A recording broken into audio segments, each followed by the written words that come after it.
El rugido bajo de un motor que se aleja se mezcla con el susurro de voces que apenas se perciben entre el polvo de la carretera.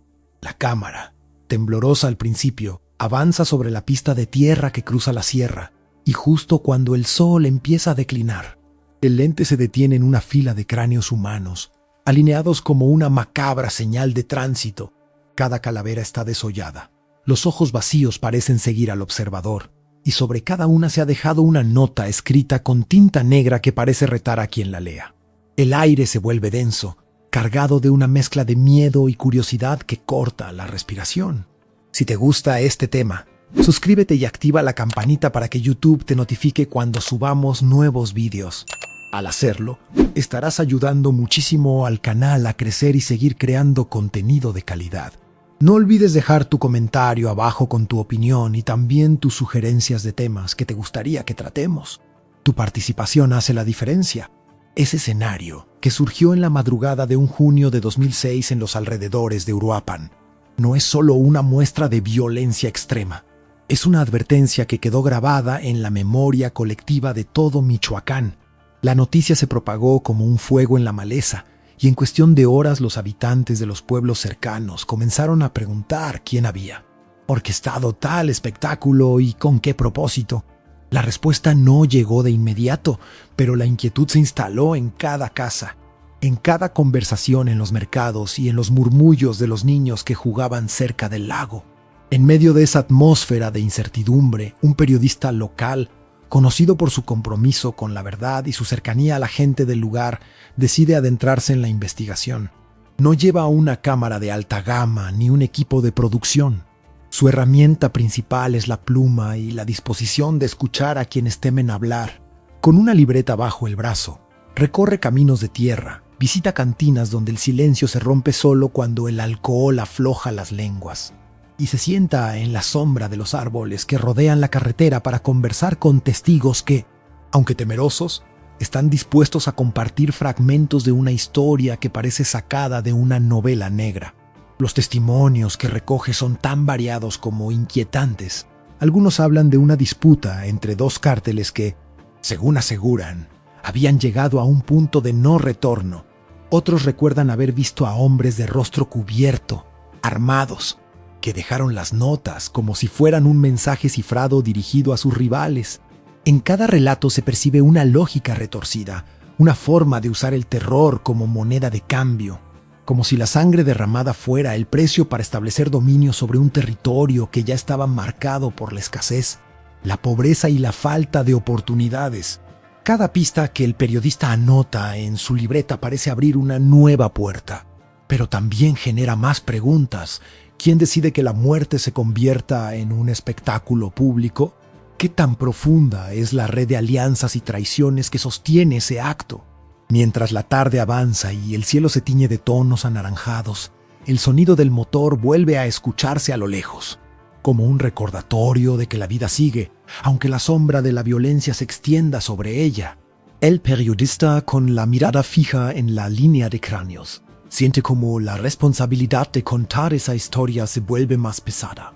No solo se trata de describir un hecho brutal, se trata de entender cómo una comunidad entera puede verse atrapada en un juego de poder donde la vida humana se reduce a un mensaje críptico en la carretera. El escenario está listo para que la investigación se desarrolle, para que cada pieza del rompecabezas se coloque en su lugar y se revele la verdadera magnitud de la rivalidad que desencadenó aquel macabro acto.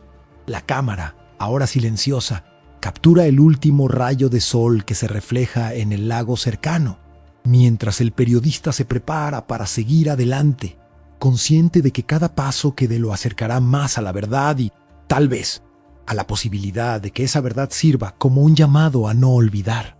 El viaje apenas comienza, y la urgencia de descubrir lo que yace detrás de esas cabezas desolladas se vuelve una cuestión de conciencia para todos los que, como él, no pueden quedarse de brazos cruzados ante el eco de una violencia que aún resuena en las calles de Michoacán. En los días que siguieron al hallazgo, la atención de los organismos de seguridad se dirigió a la cartografía del territorio, no solo para rastrear rutas de escape, sino para identificar los puntos donde convergen intereses agrícolas, mineros y de transporte. Los mapas revelaron que la zona estaba atravesada por corredores que conectan mercados de frutas con puertos del Pacífico. Allí, la violencia se convirtió en una herramienta para controlar la logística del comercio y, de paso, para imponer cuotas de extracción de recursos naturales. Así, la escena macabra dejó de ser un mero acto aislado y pasó a representar una estrategia de dominio sobre la infraestructura económica regional. A la par, la respuesta judicial mostró una fragmentación que dificultó la persecución de los responsables. Los fiscales, al intentar articular denuncias, se toparon con la ausencia de pruebas forenses concluyentes y con la falta de cooperación de testigos que temían represalias. Este vacío legal generó una sensación de impunidad que, según expertos en criminología, alimenta la proliferación de actos simbólicos de intimidación. En consecuencia, la población comenzó a desarrollar sistemas de alerta informal, mensajes codificados en radios comunitarias, señales de luz en torres de energía y códigos de colores en la ropa de los vendedores ambulantes, todos diseñados para advertir sobre la presencia de grupos armados sin revelar la información a los agresores. Otro ángulo que emergió fue la repercusión en la esfera educativa. En la escuela primaria más cercana, los niños empezaron a preguntar por qué los maestros llegaban temblorosos y por qué las clases se suspendían sin previo aviso. Los docentes, a su vez, organizaron talleres de resiliencia donde se utilizó el arte del dibujo para que los menores expresaran sus temores. Un proyecto de muralismo, impulsado por un artista local, transformó una pared del patio en una representación abstracta de la luz que se abre paso entre la niebla. Esa intervención no solo ofreció un espacio de catarsis, sino que también sirvió como recordatorio visual de que la comunidad podía reescribir su narrativa mediante la creatividad. Asimismo, la población femenina desempeñó un rol inesperado en la recopilación de información. Mujeres que trabajaban en los mercados de alimentos, al observar patrones de consumo y desplazamiento de mercancías, lograron inferir la existencia de rutas de contrabando. Algunas, bajo la cobertura de la noche, intercambiaron objetos cotidianos por datos codificados, creando una red de inteligencia informal que, aunque no oficial, aportó pistas valiosas a investigadores externos. Este fenómeno demuestra que la vulnerabilidad no siempre se traduce en pasividad. Al contrario, puede convertirse en una fuente de conocimiento estratégico cuando se canaliza adecuadamente. En el ámbito de la salud pública, los centros de atención primaria experimentaron un aumento de casos de estrés postraumático, ansiedad y trastornos del sueño. Los profesionales de la salud, ante la falta de recursos psicológicos, improvisaron grupos de apoyo donde los pacientes compartían relatos de supervivencia. Uno de los médicos relató cómo una madre, tras perder a su hijo en un enfrentamiento cercano, encontró consuelo al narrar la historia del niño como una estrella que nunca se apaga. Esa metáfora, aunque simple, se propagó entre los pacientes y se convirtió en un símbolo de esperanza que contrarrestó la sombra del terror. Por último, la difusión en redes sociales generó una dualidad. Por un lado, la viralización de imágenes y testimonios atrajo la mirada internacional, presionando a las autoridades a actuar. Por otro, la sobreexposición alimentó la desinformación con rumores que multiplicaban el miedo y distorsionaban la realidad. En este escenario, la alfabetización mediática emergió como una necesidad urgente. Talleres de verificación de fuentes, organizados por ONG locales, enseñaron a los jóvenes a distinguir entre contenido verificado y sensacionalismo, creando una generación más crítica frente a la manipulación informativa. Ahora, reflexiona sobre cómo estos distintos frentes, económico, judicial, educativo, de género, sanitario y comunicacional, se entrelazan para formar un entramado complejo que va más allá del acto violento inicial. Cada capa revela una dimensión oculta de la resiliencia comunitaria, demostrando cuán bajo la presión de la intimidación la sociedad encuentra vías para adaptarse, resistir y, en última instancia, redefinir su propio futuro. En los últimos meses, la investigación ha encontrado apoyo en una disciplina que hasta hace poco permanecía al margen de los procesos judiciales locales: la antropología forense. Equipos especializados provenientes de universidades de la capital llegaron con equipos de escaneo tridimensional y software de reconstrucción ósea que, mediante algoritmos de alineación, lograron recrear la morfología exacta de los cráneos sin tocar los restos. Esta tecnología no solo confirmó la edad aproximada de las víctimas, sino que también reveló microfracturas que indicaban la utilización de herramientas de corte específicas, lo que sugiere la presencia de artesanos criminales entrenados. Ahora, imagine cómo este tipo de evidencia puede transformar la cadena de custodia, evitando la manipulación de pruebas y ofreciendo a los fiscales un argumento irrefutable ante los jueces. La presión internacional ha impulsado la creación de una comisión interinstitucional que reúne a la Fiscalía General, la Secretaría de Seguridad y la Oficina de Derechos Humanos. Dicha entidad, inédita en la historia reciente del Estado, tiene la misión de diseñar protocolos estandarizados para casos de violencia simbólica. Entre sus primeras decisiones destaca la obligatoriedad de registrar en tiempo real cualquier hallazgo macabro mediante dispositivos móviles con GPS cifrado, garantizando la trazabilidad de la información y reduciendo la posibilidad de encubrimientos. Por consiguiente, los operativos de campo ahora cuentan con aplicaciones que sincronizan datos de forma segura, lo que acelera la transmisión a los tribunales y permite una respuesta judicial más ágil. Mientras tanto, el ámbito político ha experimentado una reconfiguración inesperada. Candidatos locales, que antes evitaban abordar el tema por miedo a represalias, comenzaron a incluir la seguridad comunitaria como eje central de sus campañas. En una reciente asamblea municipal, un aspirante propuso la instauración de vigilancias vecinales certificadas, un programa que combina la participación de residentes con la supervisión de policías entrenados en técnicas de desescalada. De este modo, la comunidad no solo se vuelve observadora, sino también colaboradora activa en la prevención de actos de intimidación. Sin embargo, la puesta en marcha de este modelo exige recursos financieros y capacitación, lo que ha generado debate sobre la asignación de fondos estatales. En otro plano, la narrativa cultural ha sido reinterpretada por artistas contemporáneos que emplean la performance como herramienta de denuncia. Un colectivo de teatro callejero, inspirado en la tradición prehispánica del tlacuilo, realizó una serie de representaciones nocturnas donde actores cubrían sus rostros con máscaras de papel macheque que evocaban los cráneos hallados, pero incorporando símbolos de renovación y cicatrización. Cada puesta en escena concluía con la entrega de pequeños amuletos a los espectadores, simbolizando la protección colectiva. Este gesto, lejos de reproducir el terror, buscó transformar el recuerdo doloroso en un acto de empoderamiento simbólico. Así, la comunidad experimentó una nueva forma de procesar el trauma a través del arte que dialoga con la memoria histórica. Por último, la esfera tecnológica ha abierto una vía inédita para la identificación de los perpetradores, el análisis de datos de telefonía móvil. Investigadores de ciberseguridad, al cruzar registros de llamadas con los horarios de los avistamientos de los cuerpos, detectaron patrones de comunicación entre números que operaban bajo seudónimos.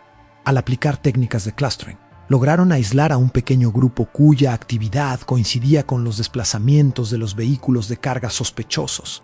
Esta evidencia, aunque preliminar, ha permitido a la autoridad solicitar órdenes de captura basadas en correlaciones estadísticas, una práctica poco frecuente en la región.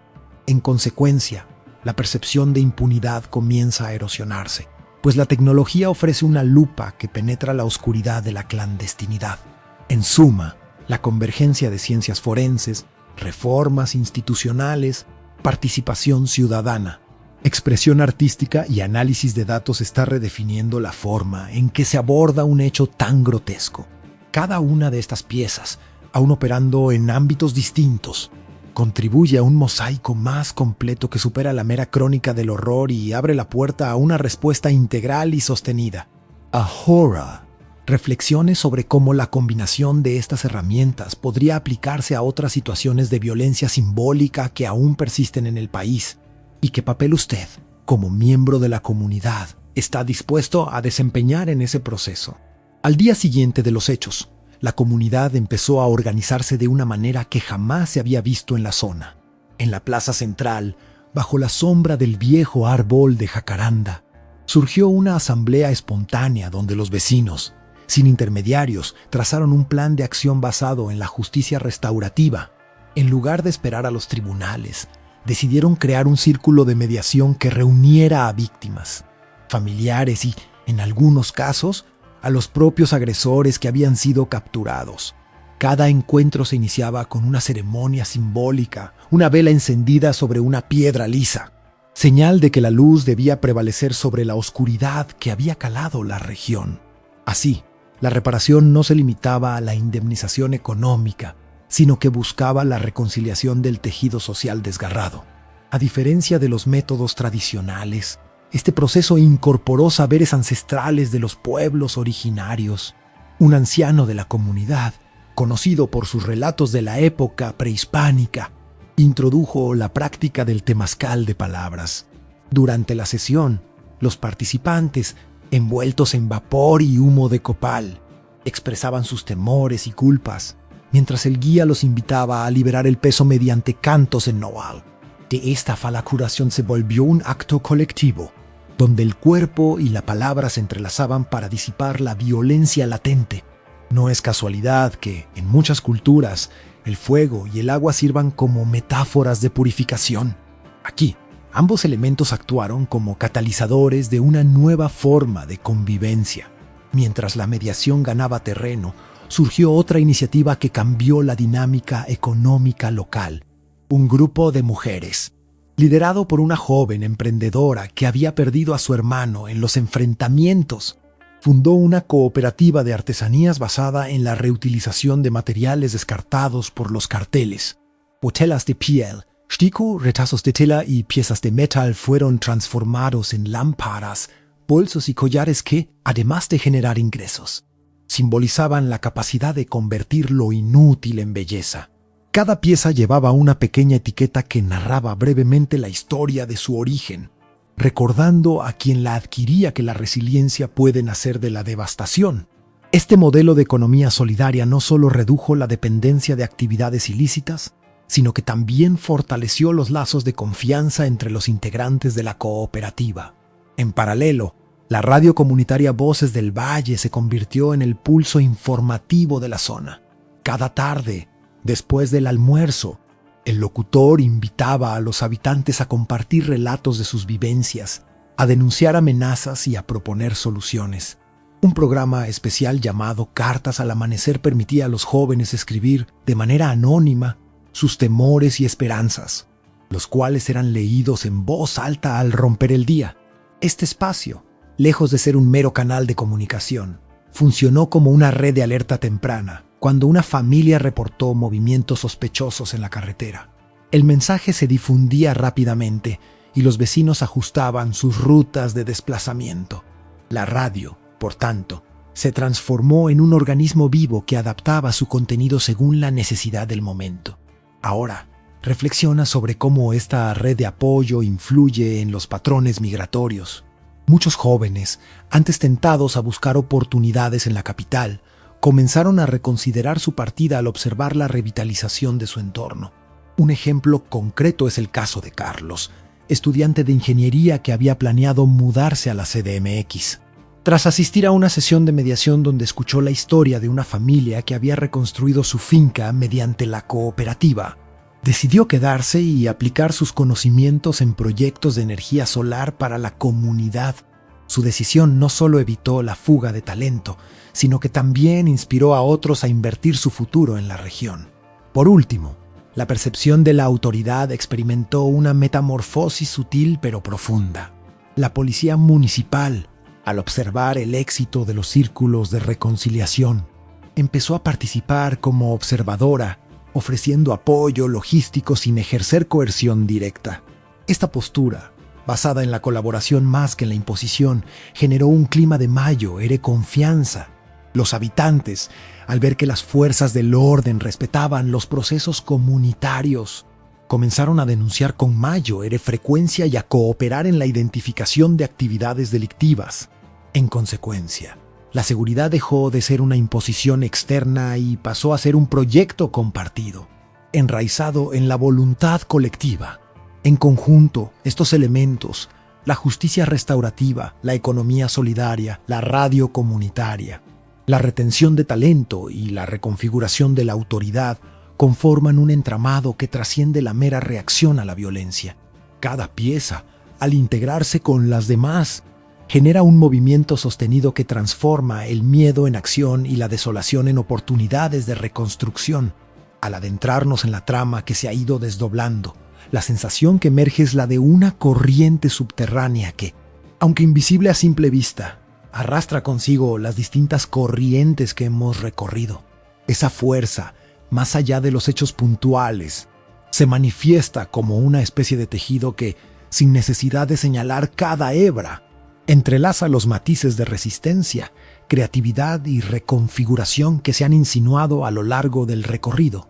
Cuando el panorama se vuelve denso, la mirada se abre a la idea de que los procesos que parecían aislados en realidad comparten un latido común, un pulso que vibra en la intersección de lo social, lo simbólico y lo estructural. En este punto del camino, la atmósfera se vuelve comparable a la de una noche estrellada sobre un lago sereno. Cada destello parece aislado, pero al mirar el conjunto se percibe un mapa constelado que orienta el rumbo. Esa constelación no está formada por estrellas fijas, sino por movimientos sutiles que se retroalimentan, generando una dinámica de retroacción que transforma la tensión inicial en una energía que impulsa nuevas formas de organización. Es como si la sombra de los episodios más duros hubiera dejado una huella que, lejos de disiparse, se hubiera convertido en la base de una arquitectura invisible, capaz de sostener iniciativas que brotan desde la misma raíz del conflicto. Al considerar la manera en que la comunidad ha respondido, se percibe una metamorfosis que trasciende la mera reacción ante la adversidad. Lo que antes se presentaba como un territorio fragmentado se vuelve, poco a poco, un escenario donde la cooperación surge como una corriente que atraviesa los cauces antes cerrados. Esa corriente no se impone desde arriba, sino que se origina en la voluntad colectiva de transformar el dolor en una oportunidad de reconstrucción, como si el agua encontrara nuevas rutas al fluir alrededor de los obstáculos. Cada gesto de solidaridad se vuelve una gota que, sumada a las demás, forma un río capaz de erosionar las barreras que habían sido erigidas con violencia. Al mismo tiempo, la imaginación colectiva se despliega como un lienzo donde los colores antes oscuros se diluyen y se mezclan con tonalidades más brillantes, sin perder la memoria de lo vivido. Esa mezcla no es una negación del pasado, sino una reinterpretación que permite que la experiencia se convierta en materia prima para la creación de nuevos símbolos, narrativas y espacios de encuentro. En ese proceso, la capacidad de resignificar los elementos que antes fueron portadores de terror se vuelve una herramienta poderosa, una especie de alquimia social que convierte la sombra en luz. Mientras la trama avanza, también se percibe la presencia de una lógica que, aunque no se declara abiertamente, guía los movimientos de los distintos actores. Esa lógica se asemeja a un compás interno que, sin necesidad de dictar cada paso, marca el tempo de la interacción entre quienes buscan proteger, quienes buscan comprender y quienes intentan reconstruir. El ritmo que se genera no es monótono.